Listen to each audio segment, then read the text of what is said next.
A local author visits the Orion Township Public Library in order to promote her book, which she wrote from the letters of her late father in World War II. And Lake Orion celebrates its biggest event of the year. However, will the weather cooperate? I'll have the story for you coming up.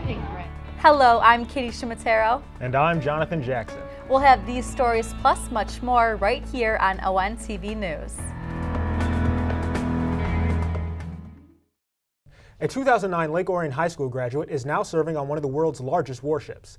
In 2013, Orion Township worked out a deal with Waste Management to purchase land on Giddings, just north of Silver Bell Road. Today, that parcel of land is home to the township's newest fire station. If you happen to be strolling through downtown Lake Orion this summer, you may notice a new feature that adds to the charm of the village. We're here at Greens Park in downtown Lake Orion, celebrating Dragon on the Lake, an event where a bunch of racers come together and compete out on this lake right here behind me in Greens Park. As summer winds down, Orion Township residents were invited to celebrate the fall season at Barn Days, but unfortunately, Mother Nature wasn't very cooperative. The best way to keep your spending dollars in the community is to buy from local vendors. Recently, Orion Township hosted a unique craft show that allowed residents to shop for Michigan-made products. Fall officially arrived on September 22nd, which means the Halloween season is upon us. And to anyone passing through downtown Lake Orion recently, it would have looked like the dead have risen from the grave. ONTV's Joe Johnson explains. In today's society, the family unit faces numerous obstacles, from social influences to financial difficulties. One local organization is doing what it can to help strengthen families and encourage parents to overcome the challenges that they face. On Wednesday, August 12th, the Pontiac Silverdome was home to a television challenge. Richard Rawlings from Discovery Channel's Fast and Loud was challenged to a drag race by David Freiberger, the host of Roadkill. On our last broadcast, we introduced you to our newest segment called ONTV Spotlight, where we get to know some of the people who help make our station and its programming such a success. And today, we're going to be talking with the host of one of our longest-running shows here at ONTV, Between Terraminas. Now, for those who don't know, Between Terraminas is a sports talk show here at ONTV and has been the most consistent of all our programming here, going live every Monday at 6 p.m. So I sat down with the trio for a quick interview about the show and its history.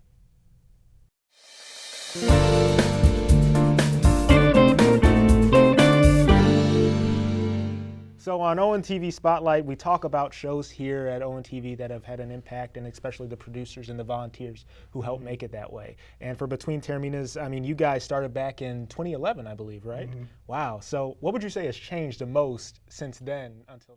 The Village of Oxford held its annual Lone Ranger Parade on August 1st, an event which highlighted the heroics and legacy of one of America's most enduring icons. And I visited this event to get a closer look at what the parade is all about.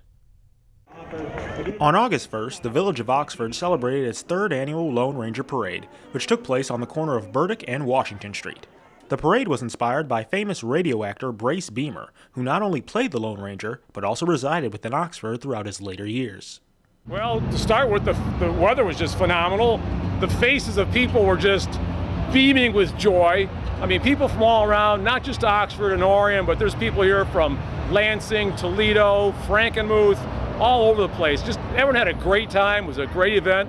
The theme was brotherhood, or I should say present tense, the theme is brotherhood.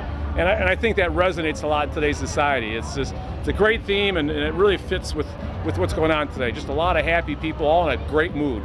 The theme of this year's parade was brotherhood, which was quite apparent throughout the day as people from all over the county and state gathered to watch the festivities, from Lake Orion all the way to Lansing, truly making this a community-oriented event for everyone to take part in. Like I say, we're so happy to have our friends from Lake Orion. I know once a year we all don our colors and we go up against each other on the football field, but the friendly neighbors just south of us, always happy to have you guys up here and filming this and doing all that. It's an awesome time. We enjoy ourselves at the Lone Ranger Festival, bringing like some hometown values, and I know it spills out down into Lake Orion. And I tell you, we were very lucky to have two young ladies that sang here today, and they're from the local area as well. So it's just a great time, and we're glad ONTV is up here. I don't know, I'm going to make a prediction for football, though. Oxford this year, okay? As for the parade itself, the whole experience was quite exciting, with live entertainment, multiple bands, tons of luxurious cars, and exactly 9 big heads from the popular Thanksgiving Day parade in Detroit scattered throughout the streets, making Oxford's parade one of its biggest events of the summer. I liked the guy dressed up like the Indian that was walking around. I wanted to get a photo with him, but I never did, but I thought he was really cool. I liked that, and I liked how they faked a shooting at the beginning. That was kind of cool. So, and also, of course, I enjoyed singing before the parade. Oh, yeah. Not only that, but there were also some surprise skits shown during the event, which featured a gang of bank robbers attempting to steal some cash from a Wells Fargo horse carriage riding throughout the city. Tell us a little bit about that bank robbery earlier. Oh, the bank robbery is great. We did it, you know what? It was so tempting to actually throw in a real bank robbery, but we just kind of held ourselves back, you know? But that was fun, it was in theme, and obviously the good guys won, and we know the Lone Ranger's a good guy, don't we? Fortunately, this year's parade had a Lone Ranger of its own to help carry out his duty and remind us of the character's unwavering creed. It was great because we got to watch the whole beginning part of the parade before we brought up the tail end. Are you aware the Lone Ranger's been around for 83 years? Is based on a book that is 100 years old this year. Even Tonto himself, although not much of a talker, had a message of his own to deliver. Tonto is a man of few words, but Tonto is honored to be here today to pay tribute to my Kimo-sami amongst the Oxford White Eyes. And Tonto will return in 12 moons to once again ride next to the masked man. The Lone Ranger Parade is not only one of Oxford's most beloved events, but its theme of brotherhood epitomizes everything that the Lone Ranger stood and still stands for today. Something to remember in today's often troubling times. From Oxford, I'm Jonathan Jackson for ONTV News. Up next, the Orient Center helped residents clean out their closets and make a few bucks in the process.